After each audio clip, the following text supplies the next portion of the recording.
live yet? We are recording. You may begin. Wonderful. Hello, everybody. We're back again with... I guess we've never done this series before, but we're back again with videos, I guess. Today... Today, I thought it would... I'm sorry.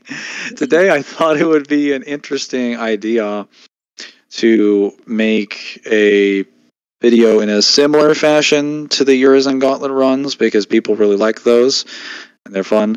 Except this is more of a scripted scenario, but it's, like, not at the same time.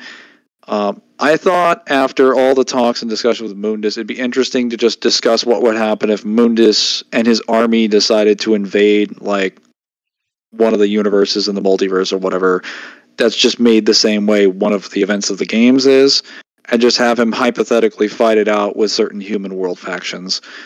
And before anyone asks what human world factions, I'll just clarify, really only the Ouroboros Corporation and the Order of the Sword at the moment.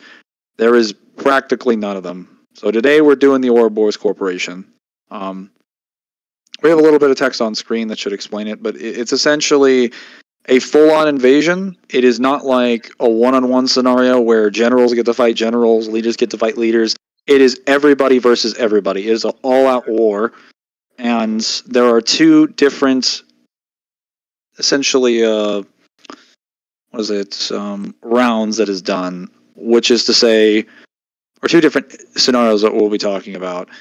First is lore accurate, which is every character at their level of power, and then the second one is if they were all equalized, at least different people at different levels of power were equalized. So like the generals were equalized to the generals, lessers were lessers, leaders of the factions were equalized to leaders. So for the first scenario, I guess, or both scenarios technically, Mundus basically just opens a portal into the main universe, into the human world, or one human world somewhere in the multiverse, and decides to start spreading and summoning demons into the human world. And he gets all of his stuff for, like, his faction. So everything that Mundus had prior to his 2,000-year invasion is available. So he gets the Beast Heads, he gets Nightmare, he gets pre-rebellion Sparta, he gets Phantom, Griffin, Griffin's entire race, which is the Caiuses that he created, essentially all the birds, all of his lesser demons that he made, and he also gets Machiavelli, technically, because he's at least, even though he probably didn't create Machiavelli, Machiavelli is under contract and has made stuff for him, so that's his. And then also, like, half of all demons in the demon world. And whatever he wants to bring from the demon world and his respective dimensions and parts of his kingdom and technology. He does not get Trish, or the Angelos, or Nel Angelo, because those were made after he came back. Not saying he couldn't create them or make them on the fly using a variety of techniques, just saying that he does not actually have them at the time that they're there. He's not, like, walking into battle with them. And then, yeah, I think that's pretty much everything he gets. He gets his infinite army. He has to fight the Ouroboros Corporation that is basically going to realize that they're getting invaded and they don't want to die. So they get to have Arius, under his Arius Industries, or Ouroboros, whatever you want to call it. Arius gets all of the demons things in the game.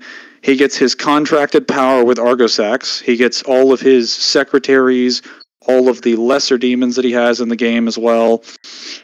And I'll explain why, more on that in a sec. But then he also gets any demons and things that they've created in the company.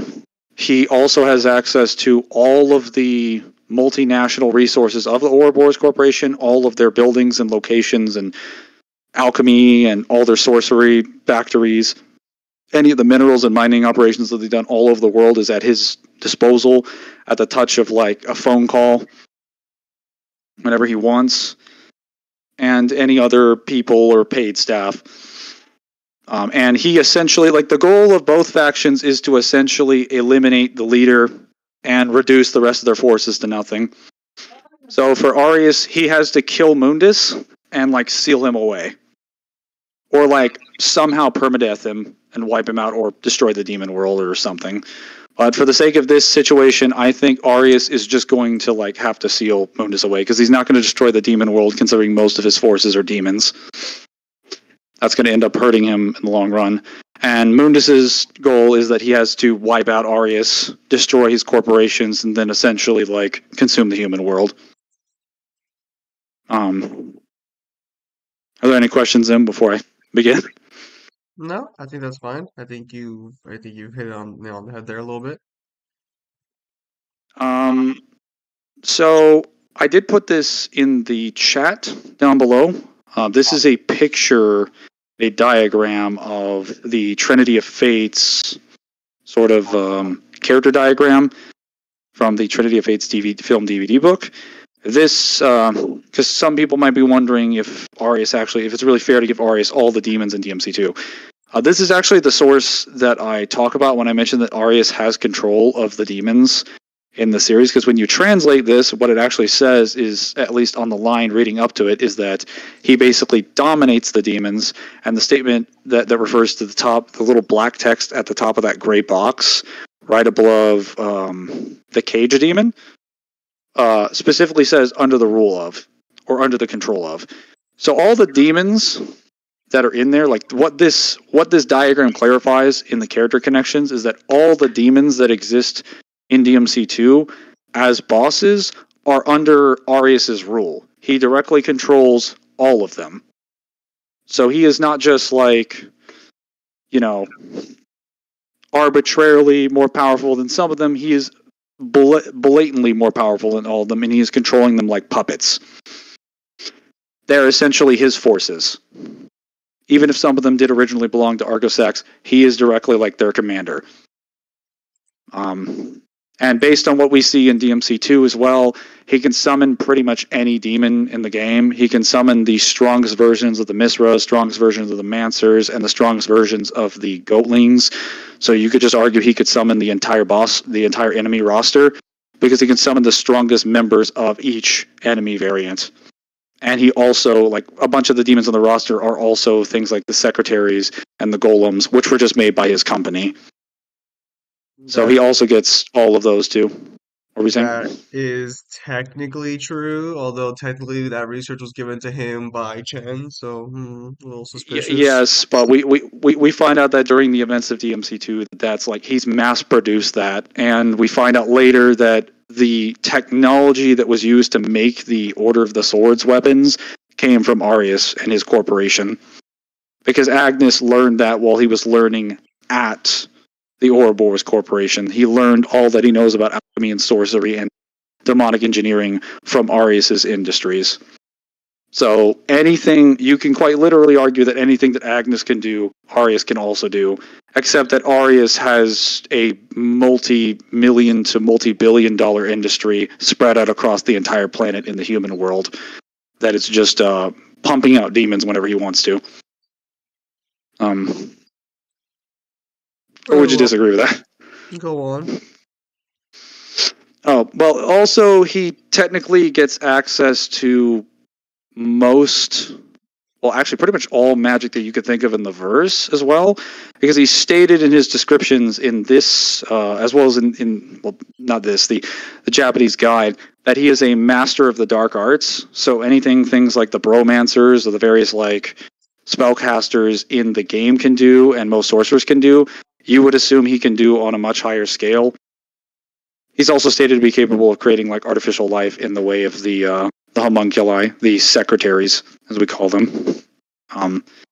And all of his company is dedicated towards, like, mining and, like, various excavation things around the world. So you can quite literally argue he has a massive industry built up to just give him minerals and materials and things used for sorcery and alchemy experiments on a global scale. So he could just order in things or have things cooked up in the laboratory. We can actually legitimately argue he can Tony Stark or Bruce Wayne call in a case of vital stars or devil stars after cooking them up in a laboratory, or have them, like, shot through a portal to his position. You can actually legitimately argue he can do that. We don't know if he can make gold orbs, but technically he is aware of the Immortals because he knows Argosax's history and he also knows about the primordial chaos. So there is a possible argument that you could make that Arius knows how to make a gold orb. Which, if we give him that, that basically means he has canonical revives that he can do. Oh no.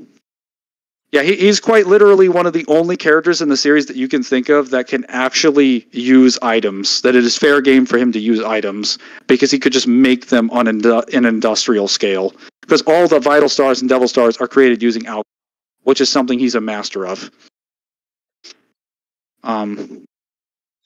Oh, and then DMC4 also reveals, based on several of the stones and whatnot, that and the various things that the various technologies in Agnes's laboratory, that he can also create artificial souls using alchemy.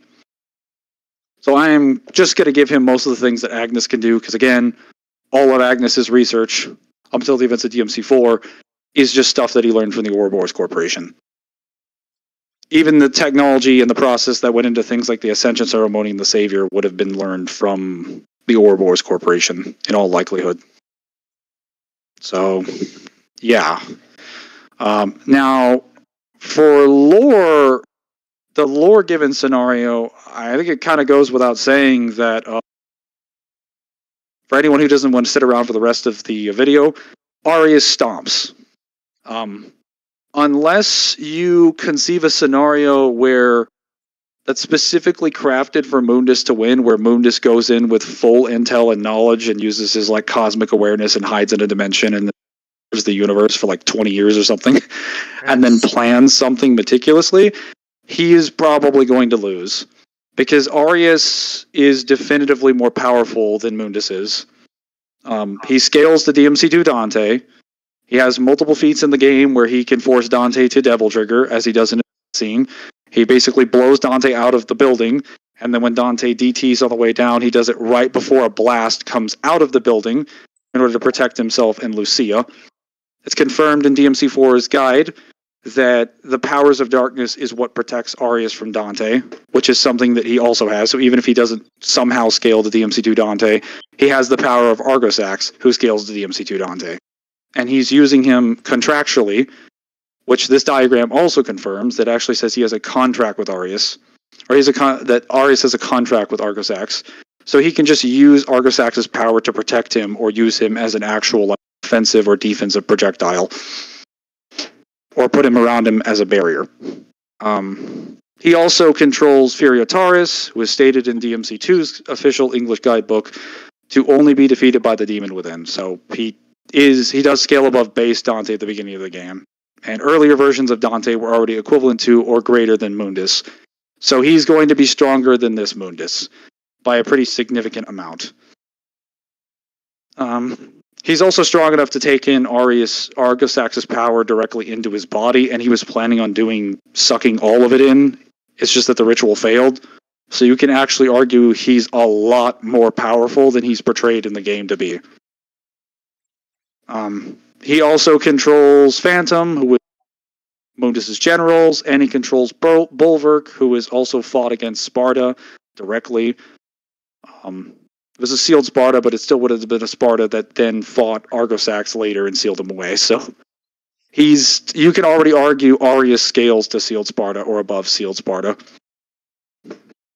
So his secretaries are also above the Phantoms as well, because Lucia, who is actually a prototype of them, not even the full form, is still capable of killing the Phantoms, even before she gets her humanity boost. So, in general, his forces are way stronger than Mundus's. So Mundus's strongest forces are just Phantom, Griffin, and like Sparta.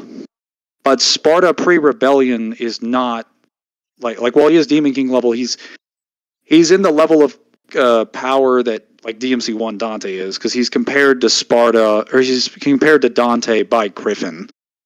And that Dante is not even at Mundus's full power yet, because he almost dies to Mundus in the chair at the end of the game. So Mundus's strongest person at his disposal is not even like it's not even Bulwark's level or Furiataris's level. How dare I'm you, surprised good you didn't have sir? anything you wanted. I'm surprised you didn't have anything you wanted to contribute because I feel like this is the first time we've actually talked about Arius in general. So for all the talk you give him, you're quite quiet. No, sorry. It's just because, yeah, I mean, lore-wise, the fact of the matter is that he just fights a stronger Dante, so all of his generals and technically some of his units just get upscaled by virtue of fighting a stronger Dante. Nothing in DMC, nothing in DM or Mundus's arsenal on conventional levels can really keep up with that. Like the best you can argue is that he has characters like Shadow and Nightmare who can maybe do some like shenanigans, but Shadow wouldn't really last long against like half the units Arius has under his disposal either. That's not including Arius himself, who would deal with the matter pretty easily. It's just Yeah, lore wise, there's just not too much to say there because unfortunately DMC is a series where characters get stronger as time goes on, and kind of makes lore fights feel a little Dragon Ball Z in nature. I think yeah.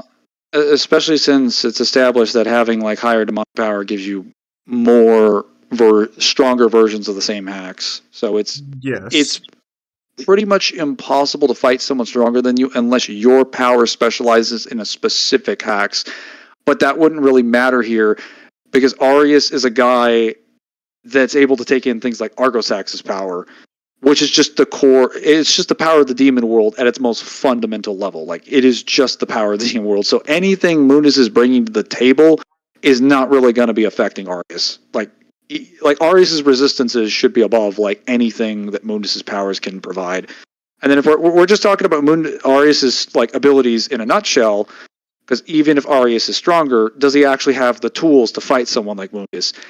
Technically, yes, because he has. Well, first of all, he can fight DMC2 Dante, so he's already like more skilled than a number of characters in the series. DMC2 Dante, like prior to this, literally fights Void Mundus and has like some of the most bullshit instinctive reaction feats we've ever seen, dodging inside of a void and not getting hit by anything. Arius also has examples of like instinctive reaction.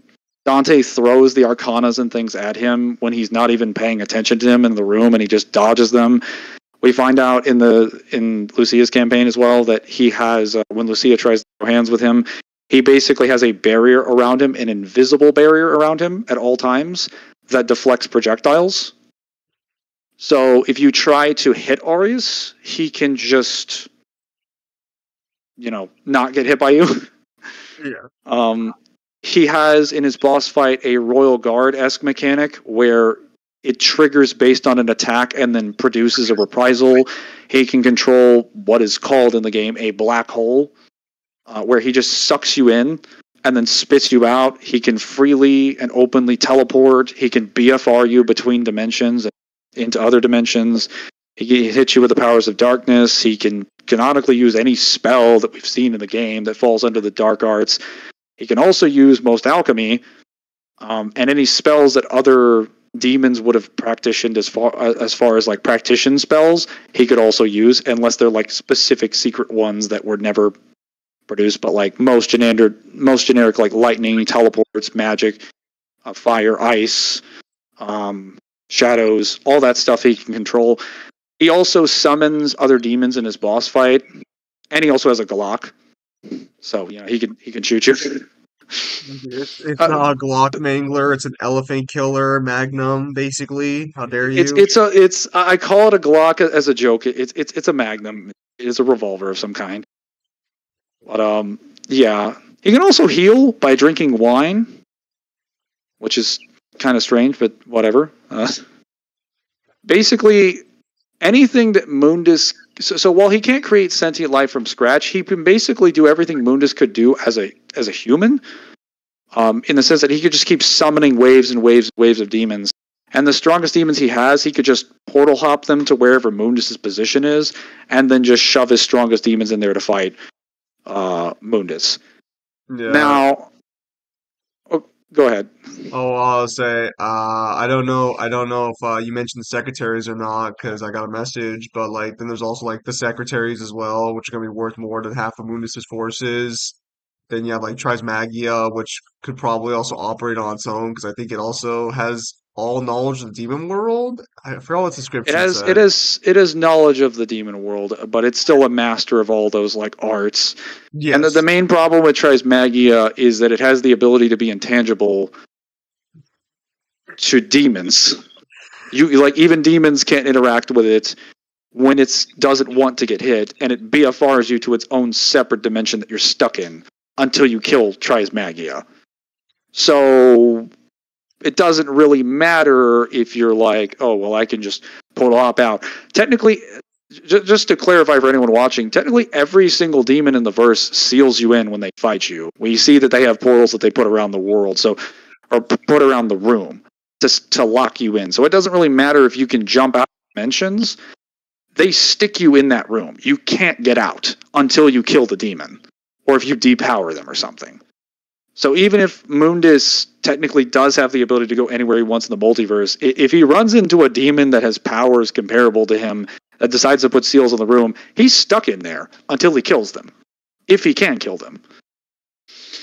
Now I know, aside from that, some people are probably going to mention, doesn't Mundus, because I mentioned this before in my streams, doesn't Mundus technically have all the powers of the demon world because he controls the darkness of the demon world? Shouldn't he be able to workshop whatever powers and abilities and strategies he wants to gain the upper hand, even if he's weaker?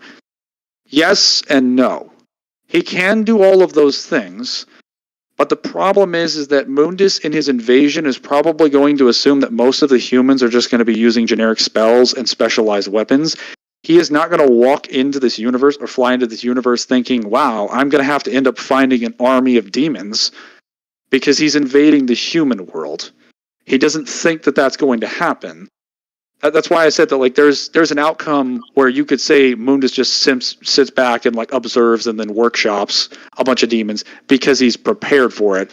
But I would say in that scenario, you basically have to tilt the entire outcome towards Mundus and script the scenario in Mundus's favor. Specifically to let him have a chance.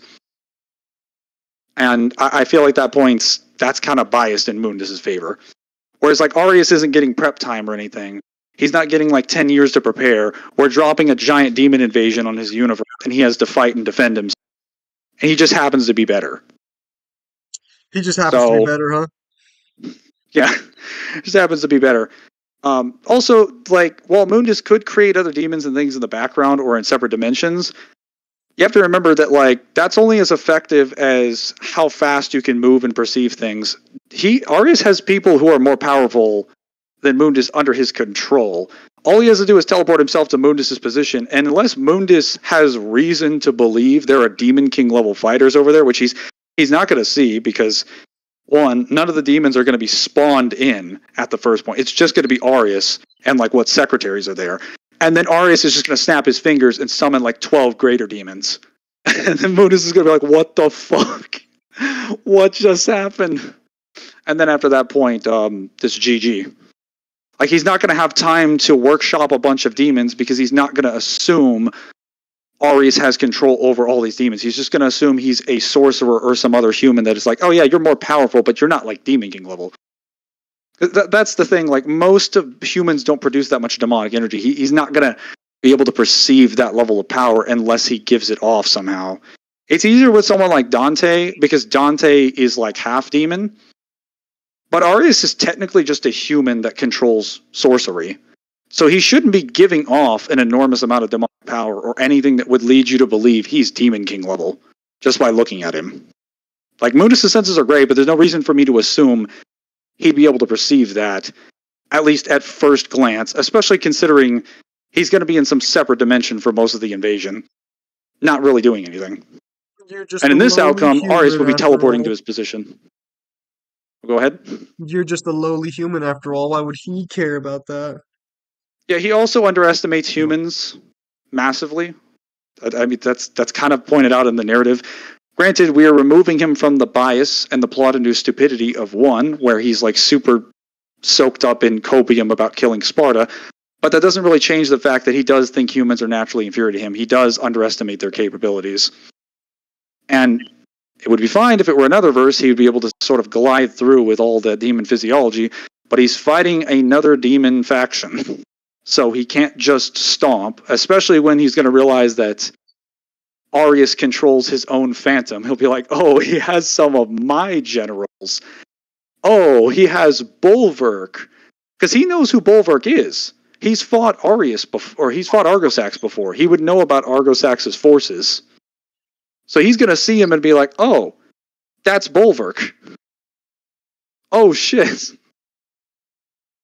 Also, he'll probably... Oh, go ahead. No, it's just, I remember that guy. That's bad news. Yeah, he'll probably also sense Argosax's power because he has a contract with... Arius has a contract with... As soon as he throws out certain attacks or abilities, Mundus is going to realize, oh, he's also using Argosax as an ability. Like, he made a contract with him. Crap. But at that point, it's going to be too late. Because as soon as Arius shows up, he's just going to either BFR Mundus to a dimension, where he has to fight him, or he's going to have some demon BFR him, and he's going to go into the dimension, summon the entire boss roster, and then 1v1 Mundus, or I say 1v1 Mundus, fight Mundus with all of the bosses of DMC2 at the same time. Specifically Bulwark and Furiataris and Trismagia.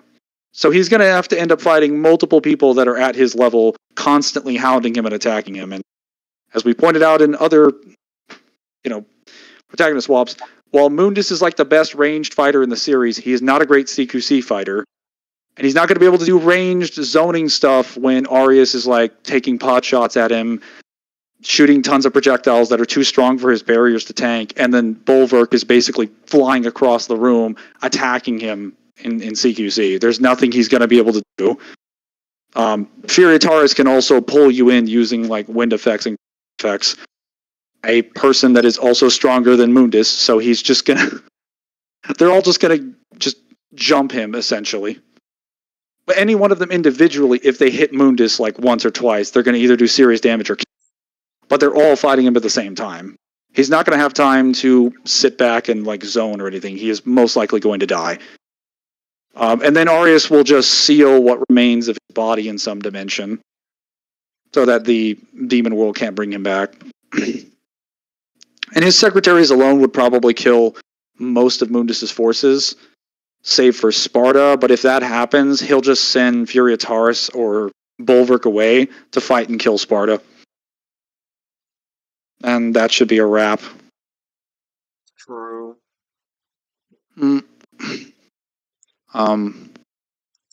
Yeah, I don't think I can think of any outcome where... Well, okay, so there are outcomes to win, but for standard scenarios, I don't think Mundus is going to prep time the situation. He's just going to show up with an invasion and think like, oh, well, I don't have to prepare for this because I'm not going to be fighting demons. And then he runs into the Ouroboros Corporation and is like, oh my god, I'm fighting nothing but demons. This is crazy. Well, I was actually going to say, is it really even fair to give Mundus prep time when, like... Well, actually, would it even matter? Because, like, even if he has prep time, like... There is a scenario where he could... So, there is a scenario where he could win, but it depends on how you want to interpret certain levels of power. And it mainly is just him spawning the beast heads into, like, other places on the planet and rapidly consuming as many humans as he can and just teleporting it around to different countries on the planet and consuming as many humans as he can and then teleporting it back to his position and then giving himself all that demonic power. But that would only... Mundus would only do that if he had reason to believe everyone down there was more powerful than him. So, I like that. That's kind of why I said, like, that only works if you give him prep time, because he would only have reason to believe they were more powerful if he had been given information. Otherwise, he's just gonna be like, yeah, I'm not. Like, he wouldn't assume that. He assumed that with Dante because Dante was the son of Sparta, and Dante's like half human, half demon. Like, he can at least sense some powers. With Arius, you're not going to be able to do that. Shooting off magic abilities and whatnot, which you may sense, but you're not going to know like his power specifically. But I'll entertain the scenario. We'll go ahead. You're just a lowly human. What could you do? I'll entertain the scenario. He could beat Arius if he absorbed enough humans with the beast heads and then fed them to himself. Like technically speaking, given that he has the powers of the Clive, he could just create a human. I'll just be honest, like, he could create a human, he just, in character, probably wouldn't. Though, it would actually make sense for him to logically create a human just to feed it to the beast heads, because that would also cause suffering that he would enjoy and would make him stronger. But he's just never done that before, even though it makes perfect sense for him to actually do that. But the beast heads is fair game, because he has used that, and he did create it for the purposes of absorbing human material. However, we don't know how many humans he would need to consume in order to put him beyond his current level of power. Because even with Chen, while Chen did absorb the beast heads and eat it at that point, a lot of the power that he got from doing that came from the fact that he also injected himself with Sparta's cells from a body that he cloned from a small, like, DNA sample, and he also injected himself with a DNA of a ton of other demons that he considered to be useful, and trained with that stuff for decades. So Chen basically prep timed the hell out of his body and then put something in himself from the beast heads. Whereas Mundus wouldn't necessarily be doing that.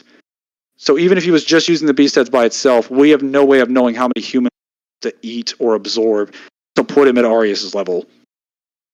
Yeah. If it's anything like the Clyfoth, he'd have to eat millions.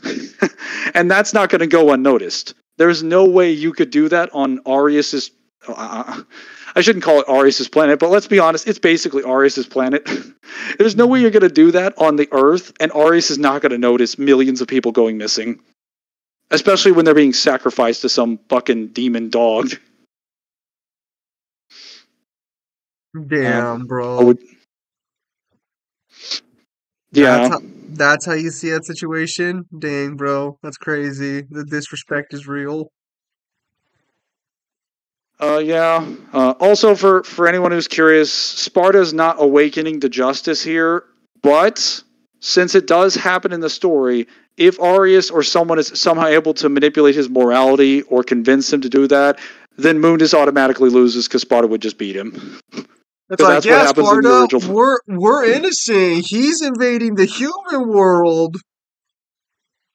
So I don't know about Arius' level of social influencing, but if he is able to convince Sparta somehow that his invasion is wrong, Mundus is going to lose instantly, because that's what happens in the story. He's going to go fight him. He'll technically beat Sparta in the first round. He'll get revived by the prayers of humanity, get back up there, and beat Mundus' ass. Because that's exactly what happened in the story. He lost the first round, came back, and tore Mundus asunder, according to Arkham. So, if they convince Sparta, they win. If they don't convince Sparta, they still win.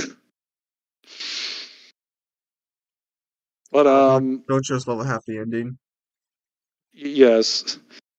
Now, I've mentioned before the workshop scenarios with demons, like in the protagonist swaps, where he creates, like, like a shadow-based demon and gives it, like, the properties of a bunch of different demons, like the plasmids or stuff. And I'm sure people would ask, wouldn't Mundus be able to make something powerful like that, because he could make something more powerful than himself? Yes. Unfortunately, Dante confirms that Mundus does not make things more powerful than himself. Oh, hang on, did I cut out for that part? You cut out for a second there, yeah. You don't want to repeat okay. that. So yes, Mundus could make something more powerful than himself. There's just one problem. He doesn't. It is directly stated by Dante that Mundus is too crafty to make things more powerful than himself.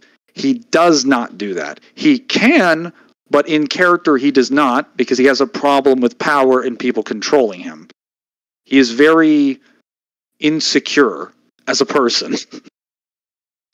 So, like, he would make something powerful enough to be at the level where he was, but only if he made himself stronger. He's only allows something to exist if it's weaker than he is in his army.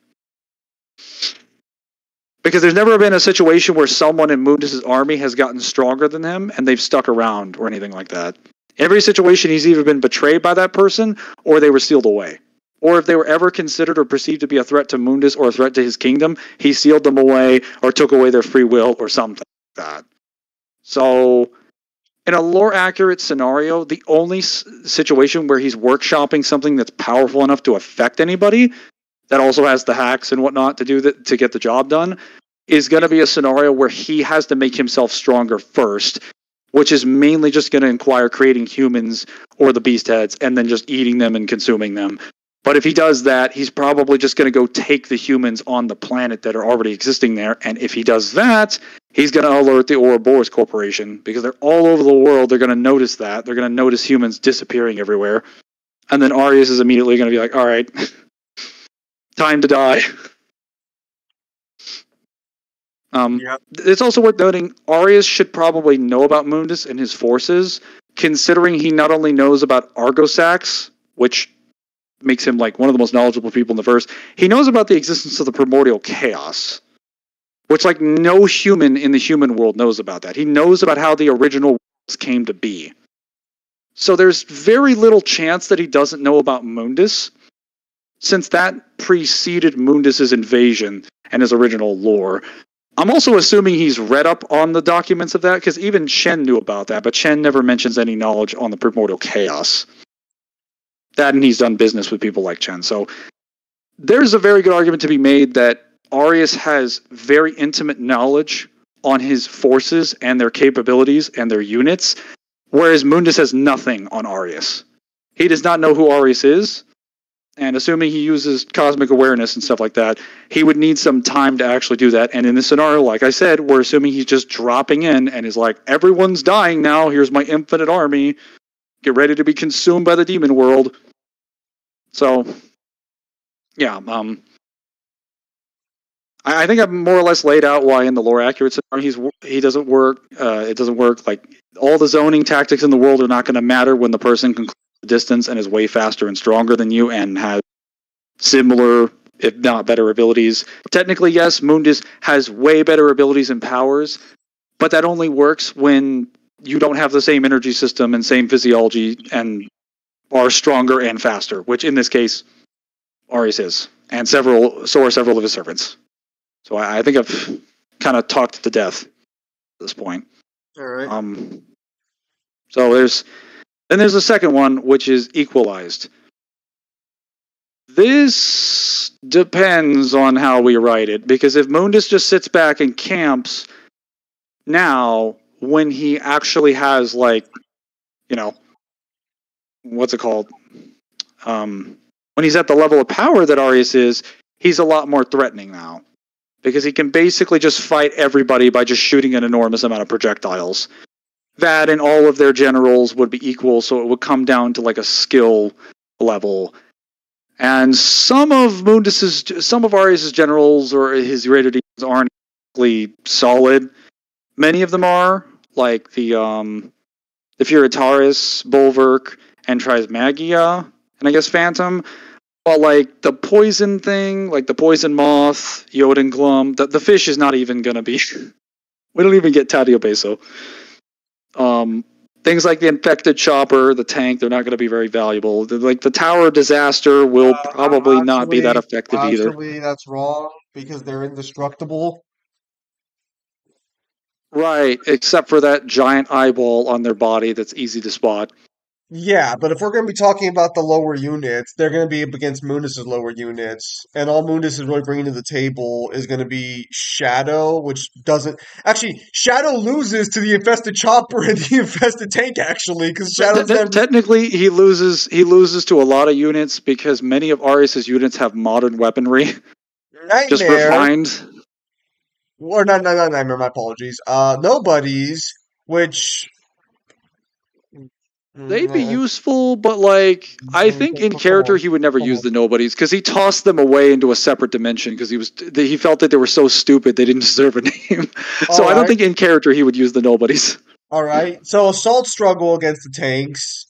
And keep in mind, I'm not even including the Goat Demons, which would probably be more powerful than half of these units. We're not talking about lessers. I'm just talking about greater demons to greater demons. I fully believe that it would just be Sparta and a fleet of Caiuses, which are for anyone wonder, the actual species that Griffin is made out of is confirmed in POC to be something created by Mundus. So you could just argue he could just create all these birds and just send them in like a bomber fleet.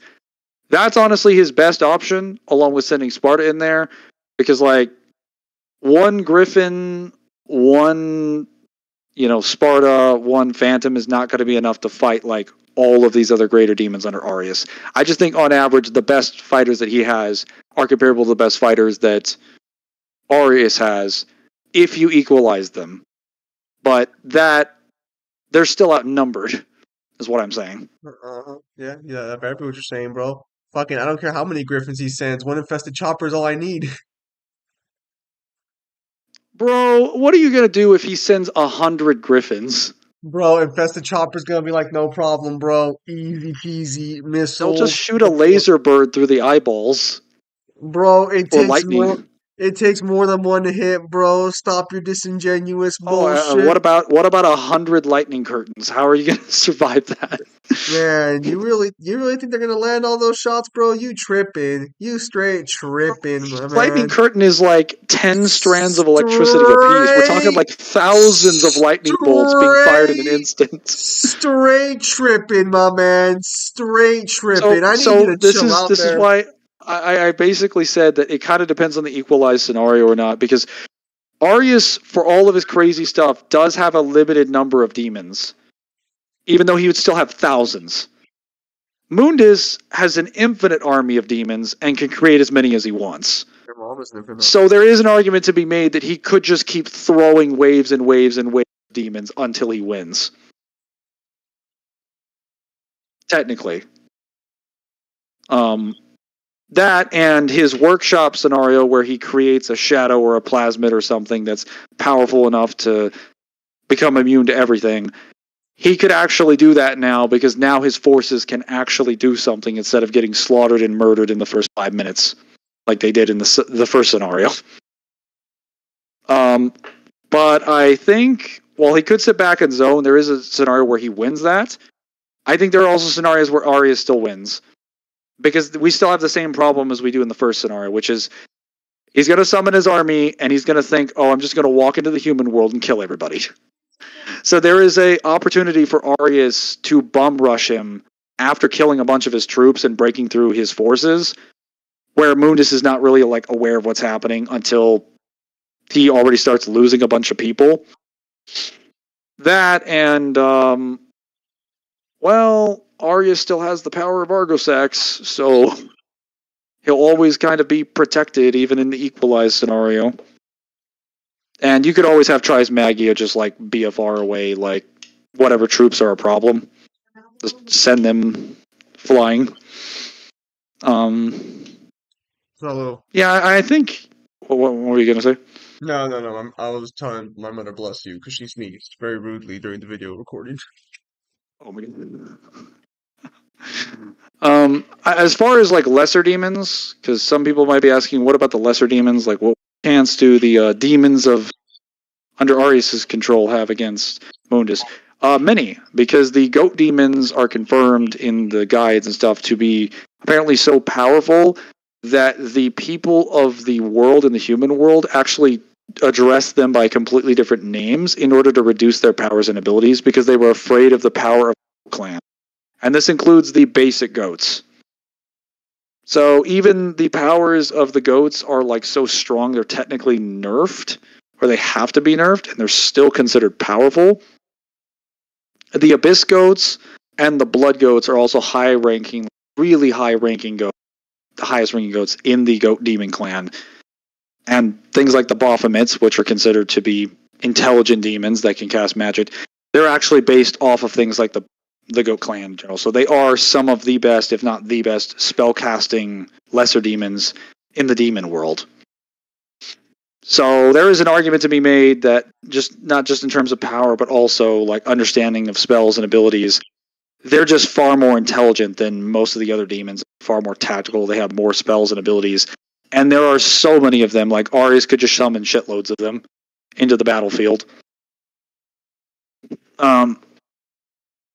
He could also summon the Jorosombo Misra, or whatever it's called, the black demon world versions of the Misra that are always under the effects of the demon world, even when the demon world isn't around, which are some of the strongest lessers he has. He could summon the magical golems, obviously the secretaries, which are like basically they're just Lucias. I'll be honest, like they're just Lucias that he can just throw at you nonstop forever. No one's really going to win a fight with them outside of maybe Sparta, realistically. Like, not in terms of skill. They're going to barehanded, like, beat everyone in combat. So Arius is probably going to be able to fight through most of his legions and his soldiers until he gets to Mundus. I still think that's a possibility, especially since he could just teleport himself to the dimension where to the dimension where Mundus is located. Unless Mundus like seals himself in there, but Mundus is not going to think to do that. Mundus is not going to necessarily do that because he'll think that I'm going to win this outcome because I'm fucking superior to these humans, these filthy humans.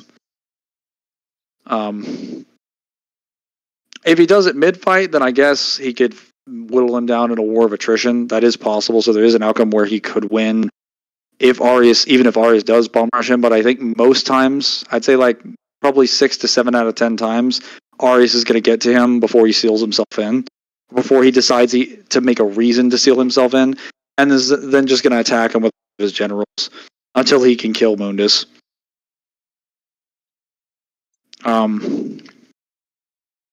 Yeah, so that's the equalized scenario. I still think Mundus does win in the equalized scenario because he can just zone and camp Arius forever. That's if he decides to halfway through the invasion, I'm going to start paying attention and actually participate, then Arius probably loses because he'll just keep shooting so many projectiles and just throwing so many waves of demons until eventually like Arius's forces just get overwhelmed. That's crazy, bro. That's crazy. You think Arius forces to get overwhelmed? That's crazy, bro. We got a butterfly over here making new fucking larvae every 2 seconds. You fucking tripping. I don't think I didn't hear you disrespecting the butterfly earlier, bro. That butterfly is a game changer on the battlefield, bro. I mean, the monkey. I don't think the monkey or Jotunglum Tadebeso is going to be very effective. Hey, they fight us on a river and they're done for, bro. They fight us on a river and so I guess like when Mundus sees that there's a water snake out there, or one of his generals sees that, they're just like, hey, they've got a water-based fighter. Let's just move away from any waterborne areas. That would imply intelligence. And plenty of Mundus's demons are intelligent. So, like, most of the demons on both sides are very intelligent. Technically, greater demons in general are highly intelligent. It's just we don't really get too many voice lines or conversations with them. They underestimate humans too much, but in a battle between, there's going to be very little underestimation. It's just that everyone's going to underestimate Arius until Mundus realizes, Arius is the one controlling all demons. That's crazy. I didn't know a human could that. I didn't know a human could control that many demons. That's insane. Damn. So, yeah, I don't. That's all I could mention at this point. I don't think there's like maybe it would be easier for Mundus if he got like every single thing associated with Sparta, but even Sparta's relations is technically he would get Burial because Burial's his prince, but Burial isn't even worthy to have an audience with Mundus at the time of the invasion. So I'm not sure if he would even be relevant. Don't say it like that. That's what Burial said himself. He's like, he was too weak to even have an audience with Mundus. Now he might qualify now as his current self. And I'm like, bro, are you telling me you were so weak your dad just didn't want you? That's insane. Bruh. Yes, a dad of the year over here. I don't think we would be able to... Well, actually, wait. I did forget one thing. Leviathan. Mundus does get Leviathan. The whale that eats airplanes and occasionally Dante. Still loses to Infested. So he does... I'm sorry, what did you just say? Still loses to Infested Chopper. There is no way the Infested Chopper is taking out the fucking Leviathan. Infested Chopper is going to beat the shit out of that Leviathan. He's just gonna... It's literally... The Leviathan's just gonna swallow the chopper. It's gonna fly circles around him, bro. Oh, it's gonna swallow him, and then you want to know what Infested Chopper's gonna do? It's gonna fly through his guts, slicing everything apart till it gets to that stupid heart boss battle, and it's gonna win because it's fucking flying. Its fucking units aren't gonna do shit.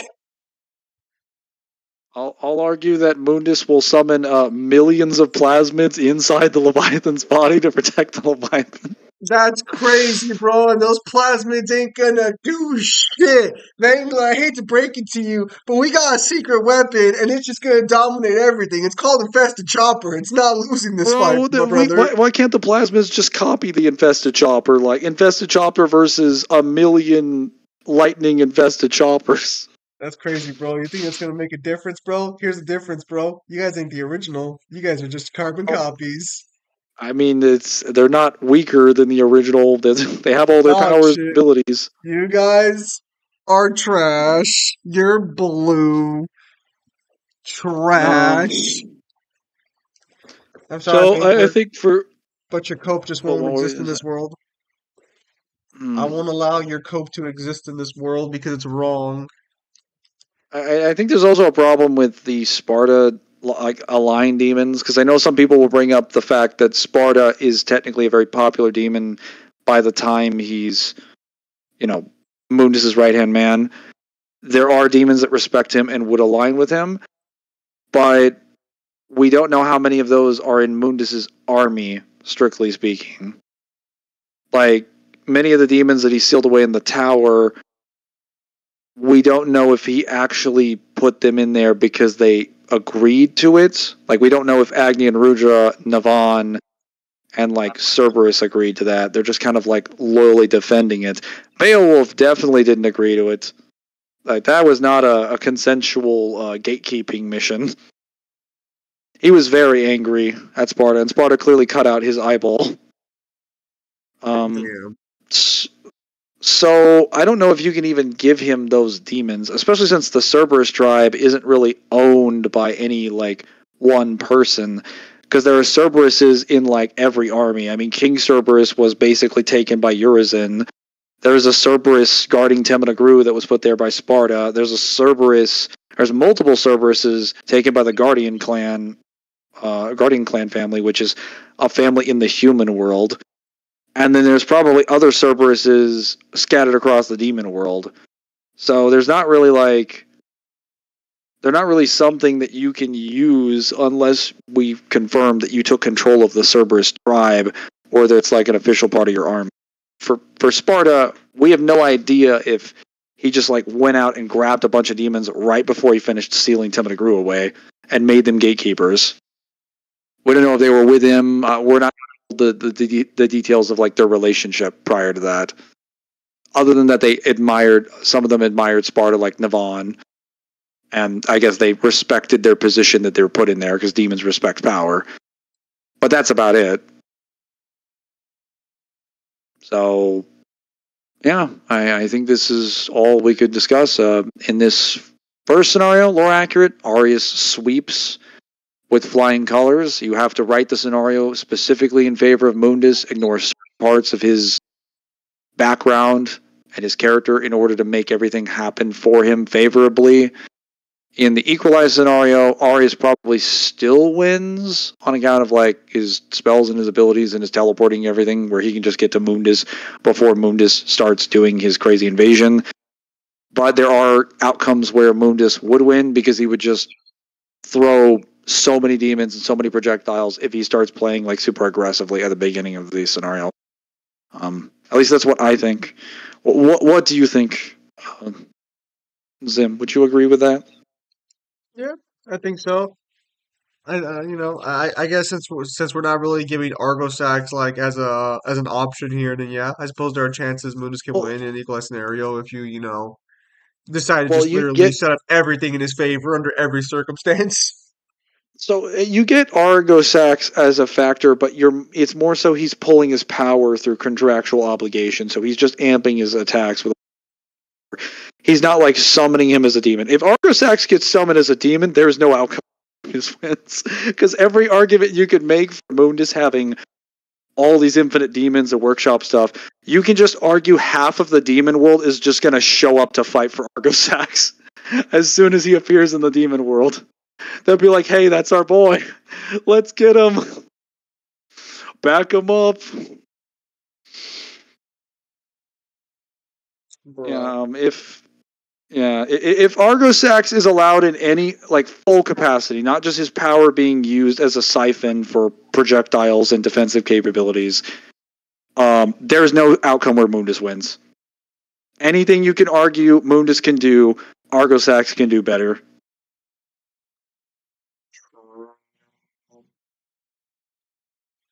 He's also a better fighter and more intelligent, but I'm sorry, that just had to be said. Oh, there you go, sir. Argosax has 1 point of intelligence. We've been over this. Early stated to have absolute wisdom. Absolute wisdom and 1 point of intelligence. Bro made an actual contract with Arius. Whatever. I think that's all we have to say here. There will be probably at least another video of this, and we are technically not done with the Years and Gauntlet run, in case anyone was interested in that. We have one more round to do with Pluto, the last remaining Demon King, because now we have enough POC for his generals. We were missing several people in his membership because the Years and Gauntlet run obviously needs a faction leader and faction forces, but now we have at least 4 people. So we can do that whenever Zim is ready. Very nice. Very nice. Throwing me under the bus like that. Alright, so with that said, thank you guys for your time as always. Have a nice day. I'll see you guys on the next streamer video. Take care, everybody.